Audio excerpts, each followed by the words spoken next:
Alright, my fellow agents, welcome back to the Gaming Brigade, and today, my friends, I continue the series at the channel where I revisit a handful of builds I'm currently using in the game, and due to the fact that we are at the end of Year 8 Season 1, rolling into Year 8 Season 2, I wanted to show you a few builds that I definitely recommend you put together as we start this thing off.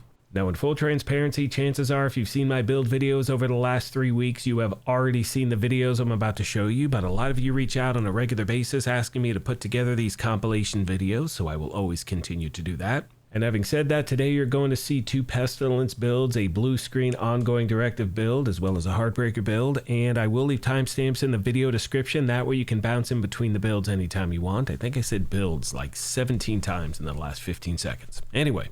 As always, I want to take a moment and thank you all for your incredible continued support. I will be back Tuesday to go over all of the new details in regard to Year 8 Season 2. That's all I got for the introduction, my friends. Take care of yourselves, be kind to each other, and with that being said, let's cut right to the footage. Now with the specialization, you can see I'm using Gunner, and I'm doing that for the following reasons. You get that extra armor on kill, reload speed increase, access to the Banshee Pulse, extra rate of fire, you get some extra weapon handling when you're in cover as well, and always remember, please make sure to have the proper weapons activated in your weapon skill tree, that way you're getting a 15% weapon damage bonus regardless of which one you're using. Now my primary weapon for this build is the blue screen. It's slowly becoming one of my go-to weapons in the game. There's a bit of a learning curve, but once you get it down, it's absolutely amazing for crowd control. You can see it has the talent disruptor rounds, where shooting an enemy marks that enemy and adds a stack to the agent up to a count of 50. Shooting a marked enemy refreshes the mark and adds stacks to the agent. When you deploy a non-shield skill, remove all stacks on agent and all marked targets trigger an effect, and you can see the following effects depending on how many stacks you have. And you can also see at the very bottom, they say this effect will trigger immediately if any marked enemy is killed.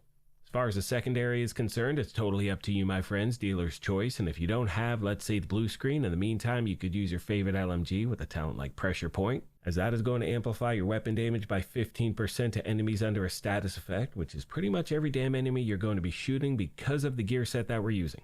Now you can see the gear set we're using for this build is ongoing directive. We're running 4 pieces to get all of the gear set bonuses. 2 pieces 15% status effect, 3 pieces 30% reload speed, and 4 pieces rules of engagement, where shooting a status affected enemy will apply a mark. And killing a marked enemy is going to grant a full clip of hollow point ammo for your active weapon and half a clip of the agent active weapon to the rest of the party. Mark is going to last for 10 seconds, and not only that, the hollow point ammo amplifies weapon damage by 20% and applies bleed on hit. Next we have the body armor, which is the second piece of ongoing directive, and because we're wearing a piece of ongoing directive as the body armor, we have access to the talent Parabellum rounds, and that is going to increase the hollow point ammo weapon damage amplification to 50%, so you definitely want to use that. Continuing on to the holster and the knee pads, 2 more pieces of ongoing directive. Right after that we have the gloves, and as you can see, we are using the Overdogs. These have the talent weakest link, and that is going to amplify weapon damage by 30% to the lowest ranking enemy currently in combat as per the tier hierarchy. If you don't have these, you can use Contractor's gloves. I can promise you they will get the job done in the meantime, and I'll leave a link on how to get the Overdogs in the video description down below. Last but not least, my friends, we have the backpack. It's the 1 piece of Petrov that gives us an extra 10% LMG damage bonus, and we are using the talent Wicked. We're applying a status effect, increases total weapon damage by 18% for 20 seconds. That is an absolute lifetime in this game. Finally, as far as the skills are concerned, I'm using the combination of the Banshee Pulse and the Reviver Hive just in case things get sideways. I also want to mention, in the gameplay footage you're about to see, I do not have any global modifiers active whatsoever, and the reason for that is to ensure that whenever you see this build, you know exactly what it can do without any special events. Hope this helped you out, my friends, and as always, questions, comments, or feedback, please let me know, and I'll do my best to get back to you as quick as I can.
reinforcements en route. Time to move! Incoming hostiles detected.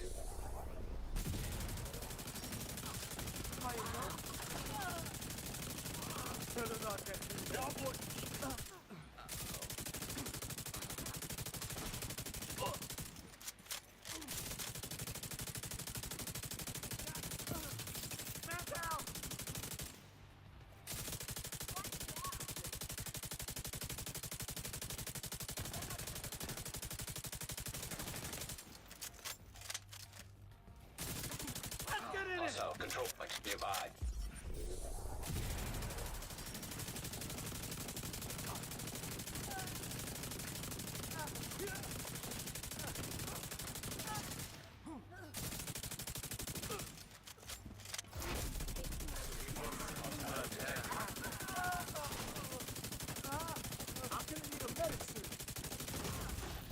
Vital signs critical.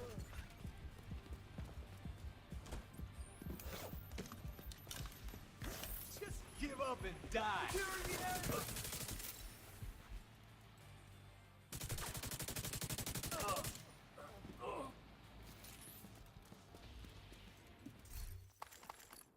Alright, so starting with the specialization, we are using Gunner. Doing that for the typical reasons. You get that extra armor on kill, reload speed increase, access to the Banshee Pulse, some extra rate of fire, and some extra weapon handling when you're in cover. And please remember to have the proper weapons activated in your weapon skill tree. That way you're getting a 15% weapon damage bonus regardless of which one you're using. Now, as you can see, my primary weapon for this build is the Pestilence, and it happens to be one of the few weapons in the game where I actually took the time and resources to level this thing up to expertise level 30. You can see it has the talent Plague of the Outcast, where hits apply a debuff dealing 100% weapon damage over 10 seconds. This is going to stack up to 50 times. Whenever an enemy dies with this debuff, 100% of the stacks are transferred to a nearby enemy within 25 meters. And again, this is one of those weapons you can use for pretty much everything in the game. As far as the secondary and sidearm is concerned, that is totally up to you, my friends, dealer's choice. But if you happen to have the quick step handgun, I recommend using that, because with that talent, when the weapon is in your hand, you're going to get that extra 20% movement speed bonus. Now moving on to the gear itself, you can see we're running 3 Langmo, 1 Petrov, 1 Cheska, and the Overdog's gloves. Starting with the mask is the first of 3 pieces of Langmo, and we're running 3 because we are targeting that third brand set bonus, which is an extra 30% LMG damage bonus. Next we have the body armor. That is the second piece of Langmo, and we are using the talent Intimidate, where critical hits are going to increase weapon damage by 1% for 10 seconds, stacking up to 20 times. Continuing on to the holster, it's the one piece of Petrov. That's going to give us an extra 10% LMG damage as well. And one thing I'd like to point out is you can see some of these pieces are not fully optimized as yet, so you can definitely get more out of them. Continuing on to the knee pads, it is the one piece of Cheska, and as you can see, we're using the Turmoil knee pads. Now, having these equipped are going to give us an extra 8% crit hit damage, and they have the talent Bewildered. When dealing weapon damage to an enemy, 50% of the damage will be dealt to another enemy within 30 meters instead. And when there are no other enemies nearby, you're going to deal damage normally. Now, as I said a moment ago, if you do not have these, you want to use Fox's Prayer knee pads. The reason you want to use those is for that middle attribute, 8% damage to targets out of cover.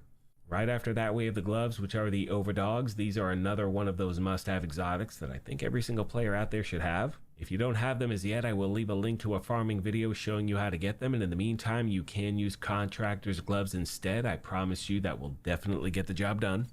And last but not least, my friends, we have the backpack, third and final piece of Langmo, and we're using the named backpack the Backbone because it has the talent Perfectly Unstoppable Force, where killing an enemy increases weapon damage by 7% for 15 seconds, stacking up to 5 times.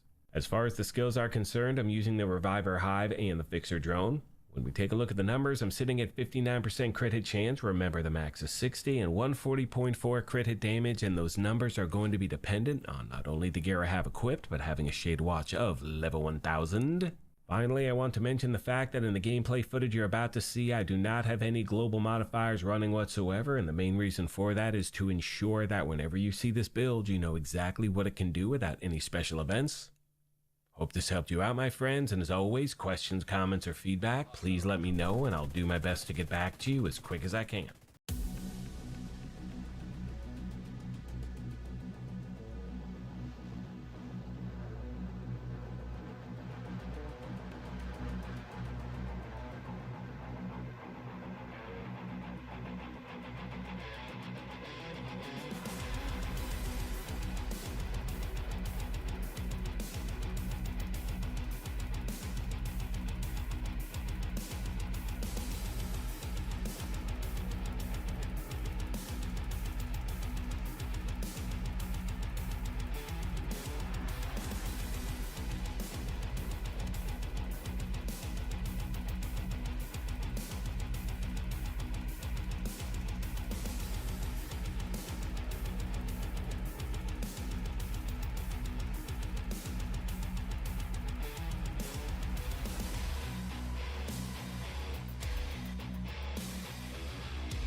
Now we're going to jump right into the build breakdown, starting with the specialization. We're using Technician, and the main reason for that is because we have access to the linked laser pointer, and when you have that equipped on any long-barreled weapon, it is automatically going to pulse every single enemy you target, and that comes into play with the talent on our weapon and our gear set. This specialization also gives you access to the Artificer Hive, and that is going to increase your shield efficiency and duration. And always remember, when it comes to the weapons in your skill tree, you need to make sure you activate not only your primary and secondary, but you need to activate the rifle as well, because that will give you access to the linked laser pointer, and again, it's going to make using this build incredibly user-friendly. Now, as far as your primary weapon is concerned, you do have a lot of options. You can see on screen I'm using the Lexington. Some of you may not have this weapon. It is one of those items you have to farm during specific events. I'll talk about that at the end of the video. In the meantime, you could use a Kingbreaker. That's actually what I used in the previous video I posted. You could use a Carbine 7. You can use an M4. Again, the main goal is to have the talent flatline on it. Now, the reason we have chosen that talent is because it is going to amplify weapon damage by 15% to pulsed enemies. After 4 kills, it applies pulse to the next enemy you hit, but that does not concern us because, again, we have that linked laser pointer equipped. My secondary is the Rock and Roll Shotgun. It is a PvP exclusive. You can also get it from named caches. If you don't have this thing, just use a regular ACS-12 because you're using this weapon to build those stacks on Heartbreaker. And as far as the sidearm is concerned, if you have the Quick Step, I recommend using that. Now, making our way to the gear itself, you can see we're running 3 Heartbreaker 2-unit alloys and the Ninja Bike backpack, and that is what we're starting with. Now, most of you know exactly how this works, but if you don't, you can see it has the talent Resourceful, and that is going to slot in with any equipped gear set and or brand set item to fulfill a requirement towards unlocking a gear set's bonus. And that simply means even though we're only wearing 3 pieces of Heartbreaker, we get the 4-piece bonus, which is what we are targeting. 2 pieces 15% assault rifle and LMG damage, 3 pieces 15% weapon handling. 4 pieces Heartstopper, headshots apply pulse for 5 seconds, and weapon hits on pulsed enemies adds a stack of 1% bonus armor and 1.1% weapon damage, up to 50 stacks. Continuing on to the body armor, it's the 2nd piece of Heartbreaker, and because we are using this gear set's body armor, we have access to the talent Max BPM that increases the max stacks for Heartstopper from 50 to 100. Moving on to the holster, it's the first of 2 pieces of unit alloys, but again, because of the Ninja Bike, we do get that 3rd brand set bonus as well. And you can see I'm using the named holster, the Salvo, because of that metal attribute 5% rate of fire, so just by having this thing equipped, you're getting an extra 10% rate of fire, which is obviously very good. Knee pads are the 2nd piece of unit alloys. You will notice I'm doing my best to stack crit hit chance and crit hit damage everywhere I can. Gloves, we have the 3rd and final piece of Heartbreaker, and we've already talked about the backpack. You already know what that is. Now, as far as my skills are concerned, for both builds, I am using a combination of the Artificer Hive and the Crusader Shield. And now, as promised, I want to show you another variation that I love to run with. And for the record, this is what I'm going to be using in the gameplay footage you're about to see. Now, what I've done is the following. We've switched the backpack to a piece of Heartbreaker. This has the talent Cold. And that is going to increase the bonus armor gain per stack of Heartstopper from 1% to 2%. I've also added the Overdog's gloves to this build. These are easily one of my favorite exotics in the game because of the talent Weakest Link, which as you can see amplifies weapon damage by 30% to the lowest ranking enemy currently in combat as per the tier hierarchy.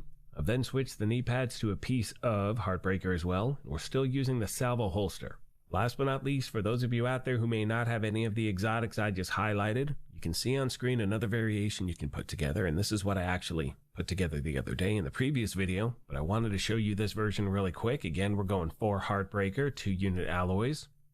Hope this video helped you out, my friends, and as always, questions, comments, or feedback, please let me know, and I'll do my best to get back to you as quick as I can. Air King bastard. Now they're screwed.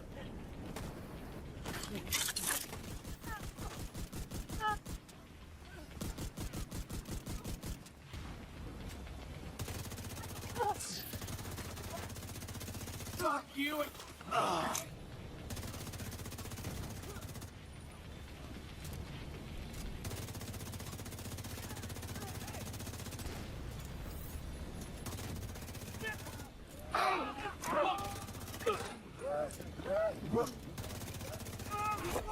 Heavily armored. Hostile detected.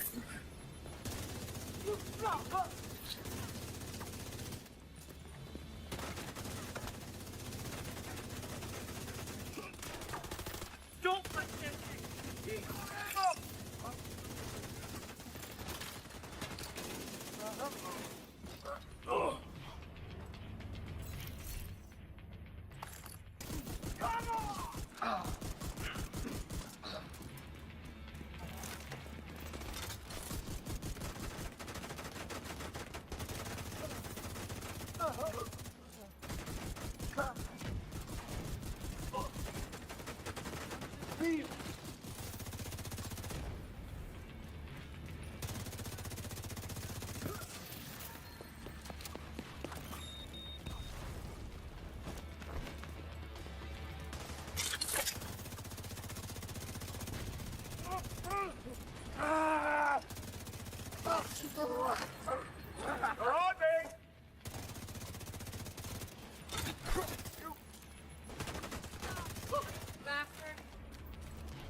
Get to their side! No bullets left!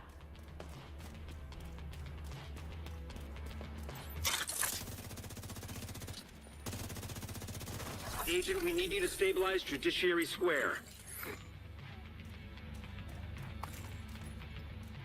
Now, starting with the specialization, we are using Gunner, doing that for the typical reasons. First of all, you're going to get that extra armor on kill. You get a reload speed increase. This gives you access to the Banshee Pulse if you choose to use it. Get some extra rate of fire, and always remember, you need to make sure you have the proper weapons activated in your weapon skill tree. That way you're getting a 15% weapon damage bonus regardless of which one you're using. And for the record, the reason I say that in every build video is because a lot of players out there, including myself, we use the same template for different builds. You don't switch the weapon, you're leaving weapon damage on the table, and you do not want to make that mistake. Now, my primary weapon for this build is the Pestilence. I'd have to say this and St. Elmo's are my favorite weapons in the game. As you can see, this has the talent Plague of the Outcast. And with that talent, hits applied to buff dealing 100% weapon damage over 10 seconds. It stacks up to 50 times. Whenever an enemy dies with that debuff, 100% of the stacks are transferred to a nearby enemy within 25 meters. As far as the secondary and sidearm is concerned, it is totally up to you, dealer's choice. I typically will run with the Lexington just because I love this weapon, and as far as the handgun is concerned, if you have the quick step, I recommend using that because remember, with its talent, when the weapon is in your hand, you're getting an extra 20% movement speed bonus. Now moving on to the gear itself, you can see we're running 3 Langmo, 1 Petrov, 1 Cheska, and the Catharsis Mask, which is what we're starting with. This is one of those must-have exotics in the game. It has the talent Vicious Psycho, where taking damage builds stacks to a cap of 30. And each stack is going to grant 1.5% weapon damage. Taking damage at max stacks triggers a purge, removing all stacks and status effects, then dropping a healing cloud, which restores 5% max armor for 10 seconds to all allies in the cloud. So this happens to be one of those exotics that is great for solo or in a group. Next we have the body armor. It's the first of 3 pieces of Langmo. Now we're running 3 because we are targeting that third brand set bonus, which is 30% LMG damage, and you can see on the body armor we are using the talent Obliterate, where critical hits increase total weapon damage by 1% for 10 seconds, stacking up to 20 times. Next we have the holster. It is the second piece of Langmo, which now, my friends, takes us to the knee pads, and for this build I'm using the Turmoil knee pads. It's the 1 piece of Cheska. Now you can get these during the Rise Up end of season stretch goals event by opening up those different caches, either the Rise Up caches or the Rise Up Prestige caches. Wish you nothing but the best of luck, and these have the talent Bewildered.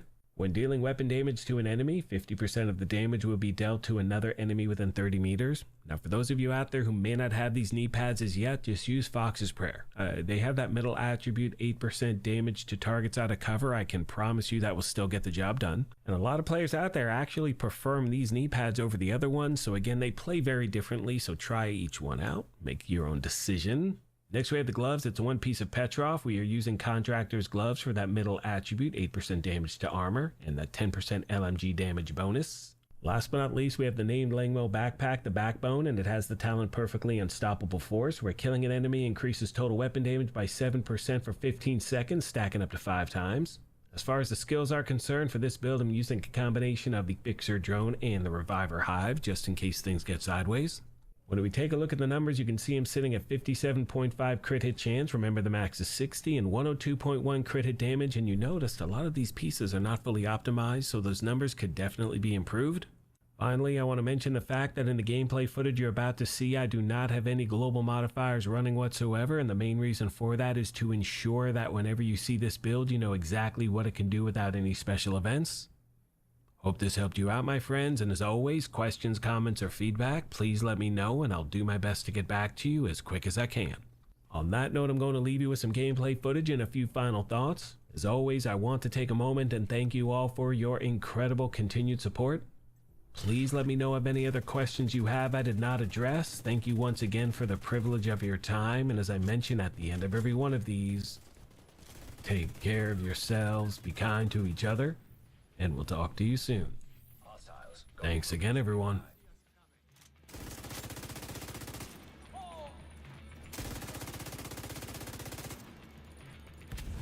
I hit that.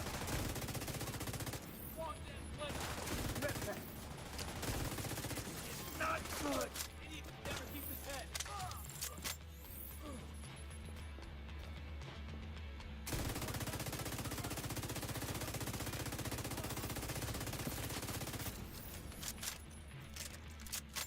That's the thing. Destroy. Hostiles guarding location nearby.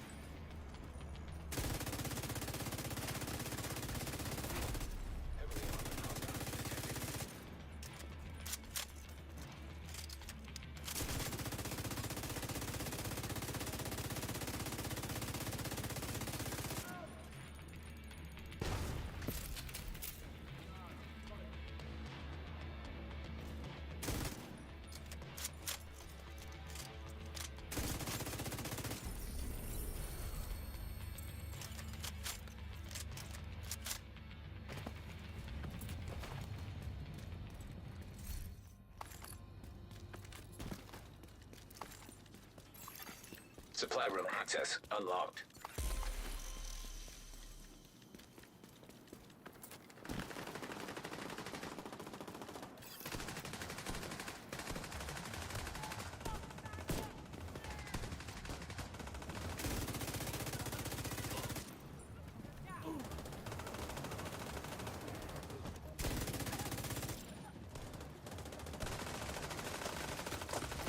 You'll need to do that again!